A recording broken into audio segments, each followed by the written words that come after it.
अस्सलामुअलैकुम my social media family. उम्मीद करती हूँ कि आप सब लोग हिफ्ज़-ओ अमान के साथ होंगे, खुशबाश होंगे। जैसा कि आप लोग जानते हैं कि मैं एक फंक्शन पे गई हुई थी। दैट्स व्हाई बहुत सारी ऐसी खबरें थी जो आपके साथ शेयर करना बहुत, बहुत, बहुत ज़रूरी थी। और बहुत सारे लोगों ने मुझे बहुत से गंदे-गंदे थंबनेल्स भेजे और कहा कि फलाँ यूट्यूबर ने आपके बारे में ये बात की है, फलाँ ने आपके बारे में ये बात की है। यकीन करें, मैं पहले तो कभी सुन भी लिया करती थी, लेकिन अब मैं किसी का थंबनेल तो क्या, मैं किसी के चैनल को क्लिक करके भी नहीं देखती। उसकी रीज़न ये है कि जब मुझे पता है कि बाकी तमाम लोग झूठ बोल रहे हैं, तो फिर उसके बारे में देखना और अपना दिल जलाना किसी बेवकूफ़ी से कम नहीं होगा। तो अभी मैंने आपको कुछ बहुत ज़रूरी अपडेट्स देनी है और वो अपडेट्स जो हैं, वो मैं आपको दे रही हूँ। ख़ास तौर पे जब मैं शादी पे थी, तो ये चीज़ सबसे पहले एडी ने इसका ज़िक्र किया था। लेकिन मसला क्या था कि जब तक हम इस चीज़ को रिकन्फर्म ना करते, तब तक ये खबर आपके साथ शेयर नहीं की जा सकती थी। तो सबसे पहले मैं आज के वीडियो में आपको ये बताऊँगी कि परी के ऊपर तशद्दुद किया गया है। क्या ये हकीकत है या कितना फसाना है? और ये कि परी को ज़हर दे दिया गया है या परी ने खुद से ज़हर खा लिया है, इसके ऊपर बात होगी। और इसके अलावा मैं आपसे बात करूँगी कि अब तक के जो बोले गए झूठ हैं और उसके बाद फाइनली परी ने अपनी एक तहरीरी दरख़्वास्त दी है, उस दरख़्वास्त में क्या लिखा गया है और वो दरख़्वास्त जो है हुकाम बाला तक पहुँची भी है या नहीं पहुँची, और इसके अलावा आपको बताऊँगी कि कल क्या होने वाला है। तो चलिए शुरू करते हैं प्रॉपर वीडियो। सबसे पहले मैं आपको ये बता दूँ कि कल का जो दिन है वो बहुत ही इम्पोर्टेंट दिन है। उसकी रीज़न ये है कि आज जो सुनवाई हुई अदालत के अंदर, उसमें जो जस्टिस सलाहुद्दीन पंवर साहब हैं, अगर आप लोग चाहें, जो ज़हीर और परी केस को पहले दिन से फ़ॉलो कर रहे हैं, तो यकीन करें, पंजाबी में कहते हैं जप्फी-शप्फी डालें जाके उनको। और अगर आप फीमेल हैं तो उनकी राहों में फूल डालें, क्योंकि उन्होंने मेरिट के ऊपर इस चीज़ को सुना है और उनके जो रिमार्क्स हैं वो मैं अपने अगले व्लॉग में आपको बताऊँगी, जो इसके बाद आप लोग सुनेंगे। लेकिन मैं आपको ये बता दूँ कि सबसे पहले जो कल का दिन है, वो इसलिए इम्पोर्टेंट है क्योंकि निकाह ख़ां और जो गवाह हैं, जिसके हवाले से बहुत सारे लोग सवाल पूछते हैं। कोई कहता है कि निकाह ही फ़ेक है, कोई कहता है निकाह ही जाली है। तो ये सबसे पहला झूठ है कि ना तो निकाह फ़ेक है, ना न निकाह जाली है। यहाँ तक कि ऑपोज़िट पार्टी के लोगों ने भी कभी ये नहीं कहा कि निकाह जो है वो जाली है या फ़ासिक है, क्योंकि शरई तौर पे जो एक बार निकाह हो चुका होता है, वो निकाह कभी भी फ़ासिक करार नहीं दिया जा सकता। ना दुनिया का कोई कानून दे सकता है उसको फासिक करार, और ना ही कोई उसे अदालत फासिक करार दे सकती है। तो इसलिए अब आपको ये चीज़ तो कन्फर्म हो गई होगी। इसके अलावा मैं आपको बता दूँ, क्योंकि मैं इस वक़्त शो कर रही हूँ एज़ लाइव, मेरा गला खराब है जैसे कि आपको पता है काफ़ी हफ्तों से, तो अब ये मामूल हो गया है, इसको आप ज़रा इग्नोर कीजिएगा। तो अब इस हवाले से जो ढाई घंटे की सुनवाई हुई है, उसमें निकाह और गवाह जो है, उनका जो फैसला है उसको महफूज़ कर लिया गया है और अब फाइनल फैसला जो है सुनाना है। लेकिन इस हवाले से मैं आपको एक और अपडेट कर दूँ कि ज़हीर के जो वुकला हैं, उन्होंने अपने दलाइल देते हुए जज साहब को ये भी कहा था कि जो Sindh child restraint marriage act है, उसके अकॉर्डिंगली भी अगर देखा जाए तो निकाह और गवाह की जो सज़ा है वो 1 महीना बनती है, जबकि आपको सबको पता है कि वो पिछले 4 माह से पुलिस कस्टडी में है। मतलब ये कि जितनी सज़ा उनकी अगर बनती भी थी, अव्वल तो बनती ही नहीं थी, लेकिन अगर बनती भी थी तो फिर भी वो उस सज़ा को 4 गुना ज़्यादा काट चुके हैं। लिहाज़ा उनको फौरी तौर पे रिहा किया जाए। तो इसका जो फैसला महफूज़ किया गया है, वो जल्द ही फैसला आप लोगों के सामने मंजर-ए-आम पर आ जाएगा। उसके अलावा कल का दिन बहुत इम्पोर्टेंट इसलिए है, क्योंकि एमएलओ के हवाले से जो है वो बड़ा फैसला आना है। लेकिन यहाँ पर मैं आपको एक और बात बता दूँ कि अग परी का एमएलओ होने की इजाज़त मिलती है, अगर कोर्ट कहता है कि उसकी एमएलओ होगा, या अगर कोर्ट कहता है कि एमएलओ नहीं होगा, तो दोनों सूरतों में आप सुन लीजिए कि इस केस को कोई फ़र्क नहीं पड़ता, क्योंकि परी की स्टेटमेंट ही एंड में सुनी जाएगी और स्टेटमेंट के अकॉर्डिंगली वो ये कहती है कि मैंने अपने शौहर के साथ जाना है। इसलिए अगर कल एमएलओ की इजाज़त मिल जाती है और कुछ लोग आपको बेवकूफ़ बनाने की कोशिश करते हैं, तो काइंडली उनकी बातों में मत आइएगा। तीसरे नंबर पे मैं आपको बताऊँ कि चालान जो है, जिसकी पता नहीं 250 सफ़े बनाकर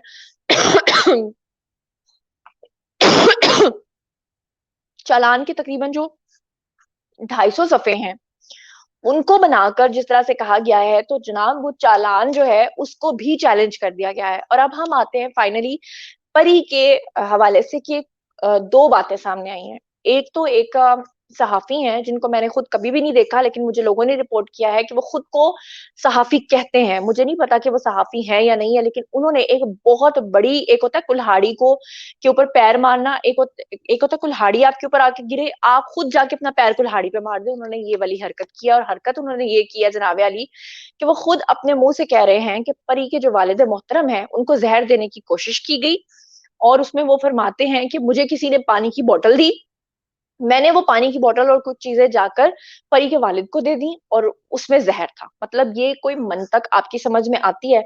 मतलब जिस दिन कोई सुनवाई नहीं होती, जिस दिन कोर्ट की कोई प्रोसीडिंग नहीं होती, उस दिन ये लोग आपको, मैं सिर्फ इनकी बात नहीं कर रही, मैं सब यूट्यूबर्स की बात कर रही हूँ, क्योंकि सब के सब एक झूठ के ऊपर खड़े हैं, झूठ की दीवार पे खड़े हैं। उनको इतना नहीं पता कि जब ऊपर से धड़म नीचे गिरेंगे ना, तो फिर उनके मुंह भी टूटेंगे, मुंह जख्मी भी होंगे, दांत भी टूटेंगे और हड्डियां पसलियां भी उनकी टूटेंगी। और बेहतर ये है कि अभी से होश के नाखून लें और अब मजीद झूठ बोलना जो है वो बंद कर दें। तो उन्होंने ये सबसे बड़ा झूठ बोला कि कोकाफ के जिन को जनाब जी जहर देने की कोशिश की गई, और जो शख्स कह रहा है कि मैं बीच में सहूलतकार बना, मैं पानी की बोतल लेकर वहां पहुंचा, उसको तो अगर खुदा ना खास्ता कल को कोई वाकई ऐसा वाकया हो जाए, तो उसने तो अपने ऊपर खुद ही एफआईआर कटवा ली, खुद ही उसने अपने ऊपर नाम लगवा लिया। अब बात करते हैं जी परी की। परी के हवाले से हमें काफी दिनों से ये खबरें मिल रही थी कि परी के ऊपर शेल्टर होम में जो है वो बहुत ज्यादा दबाव डाला जा रहा था, उसके साथ नारवा सलूक किया जा रहा था। सबसे बढ़कर मैं आपको ये बता दूं कि माजिदा रिजवी साहब का भी एक शेल्टर होम है। जो माजिदा रिजवी साहब का शेल्टर होम है, उसके बारे में जो हमने रिप्यूट पता करवाई वो ये थी कि वो काफी अच्छी रिप्यूट थी, और इस तरह के जो केसेस होते हैं उसमें ज्यादातर लड़कियां वहां जाती हैं। लेकिन परी को जानबूझ के जो है वो शेल्टर होम में रखा गया, बच्चों के शेल्टर होम में, जिसकी वजह से वहां पर उसे जानबूझ के उस पर दबाव डाला गया। उसे हर बात में ये कहा जाता रहा कि तुम्हारी अपनी कोई विल नहीं है, तुम अपनी मर्जी से कुछ नहीं कह सकती, अपनी मर्जी से कुछ नहीं कर सकती। और इसी वजह से मैं आपको ये बता दूं कि अब हुआ क्या है? अब हुआ ये है कि परी के साथ जो वहां पे एक नारवा सलूक किया जा रहा था, जाहिर बात है इंटरनेट की एक्सेस नहीं होगी उसके पास, और किसी भी तरीके से जब उस तक ये खबर पहुंची कि जहीर और शबीर को जेल हो गई है, तो वो बहुत ज्यादा डिस्टर्ब रही, वहां पर बहुत ज्यादा वो रोती रही। और कहा यह जाता है कि वहां पर मुबैना तौर पर उसके साथ नारवा सलूक किया गया, खाने पीने के मामला से लेकर दबाव डालने तक, यहाँ तक कि परी की मर्जी के बगैर जो है सुनने में आया है कि मुबैना तौर पर उसके वालिदैन तक वहां पर गए, और कुछ लोगों ने उस पर जाके प्रेशर डाला कि इनसे जबरदस्ती मिलो। मेरा यहाँ पर उन लोगों से सवाल है जो ये बात कर रहे थे कि परी जो है वो अगवा हुई है। मुझे ये बताएं कि अगर एक लड़की अगवा हुई हो और वो शेल्टर होम में हो, वहां पे उस पर कोई दबाव भी ना हो, और वहां पर कोई दूसरा बंदा भी ना हो, और उसके पेरेंट्स वहां पर मिलने के लिए जाए, तो क्या वो लड़की अपने वालिदैन के साथ लिपट नहीं जाएगी? क्या वो लड़की अपने वालिदैन से ये नहीं कहेगी कि मुझे तो गैंग ने अगवा करके ये कुछ कहा और करवाया था, लेकिन वो कहती रही कि मुझे अपने पेरेंट्स को नहीं मिलना, वो कहती रही कि मुझे उनकी बात भी नहीं सुननी। और जब उसके ऊपर बहुत ज्यादा दबाव बढ़ाया गया, उसके खाने को लेकर, उसकी चीजों को लेकर, जैसा कि आपने देखा कि कोकाफ के जो जिन है, उनके जो वकील है, वो ऑलरेडी ये बात कर चुके थे कि शेल्टर होम में उसके साथ जो सलूक होगा वो उसे बर्दाश्त करना पड़ेगा। लेकिन अच्छी बात ये हुई कि परी जो है उसने बहुत ज्यादा वहां पर शोर डाला, और शोर उसने डाला, और उसके बाद उसने कहा कि उसे काल कोठरी में बंद कर दिया गया। उसने अपना एहतजाज रिकॉर्ड करवाया, क्योंकि उस शेल्टर होम के अंदर टोटल जो है वो 4 लड़कियां रहती हैं, जिसमें से 3 लड़कियां पहले से वहां रह रही थी और एक परी है। और परी को भी इन 4 लड़कियों के साथ, यानी 3 लड़कियां जो बाकी की हैं, उनके साथ नहीं रखा गया, बल्कि उसको एक काल कोठरी में अलग से बंद किया गया है, ताकि वो अकेली रह रह के खुद ही जहनी मरीजा बन जाए। और वही बात हुई कि परी से जब ये चीजें और ये सारा प्रेशर बर्दाश्त नहीं हुआ, उसने वहां पर बहुत ज्यादा शोर डाला, और उसने हंगामा आराई भी की। और उसके बाद फिर शेल्टर होम का जो अमला था, जो उसके ऊपर दबाव बढ़ाने की कोशिश कर रहा था, जो उसे जबरदस्ती लोगों से मिलने और बात करने पे कंपेल कर रहा था, उनको अपनी अपनी नौकरियों के लाले पड़ गए।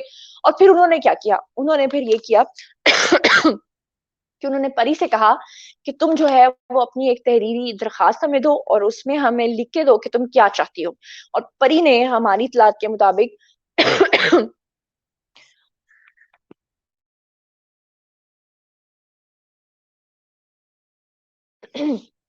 माजरत, गला खराब है।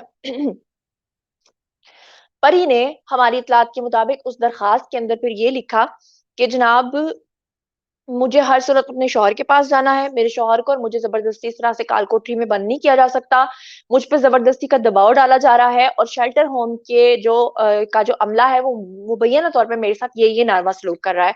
और सुनने में ये आया है, हमारे जराए ने ये बात कंफर्म की है कि वो जो परी ने दरखास्त लिखी है, वो जब देखी है वहां पर कुछ लोगों ने कि इसमें तो शिकायतों के अंबार लगे हुए हैं, इसमें तो परी ने लिखा है मैं अपने शौहर के साथ जाऊंगी, इसमें तो परी ने लिखा है कि यहाँ का अमला मेरे साथ ये सलूक कर रहा है, तो हमारी इतलात के मुताबिक वो जो लेटर है, वो जो दरखास्त है, उसको वहां से गायब कर दिया गया है, और उसे शायद अरबाबे इक़्तिदार तक ना पहुँचाया जाए। लेकिन साथ ही साथ फिर ये पता चला कि कुछ ऐसे लोग हैं जिन्होंने ये मशवरा दिया है कि वो लेटर जो यानी कि जो दरख़्वास्त है वो हर सूरत आगे पहुँचनी चाहिए वरना सबके लिए बहुत बड़ा मसला बन सकता है।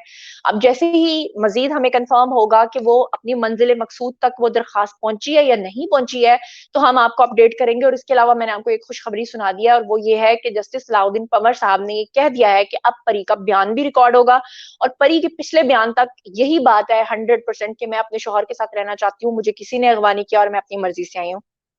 तो जनाब इसी के साथ मुझे दीजिए इजाज़त। आई होप मैंने आपको काफ़ी चीज़ें बता दी होंगी और एक और वीडियो मैं बनाऊँगी, उस वीडियो को भी आप देख लीजिएगा जिसमें मैं जस्टिस सलाहुद्दीन पंवर साहब के जितने भी रिमार्क्स हैं जो अब तक के उन्होंने इस केस को समझ कर दिए हैं, उसके हवाले से आपको बताऊँगी। अपना बहुत-बहुत ख़्याल रखिएगा। अल्लाह ने के बाद।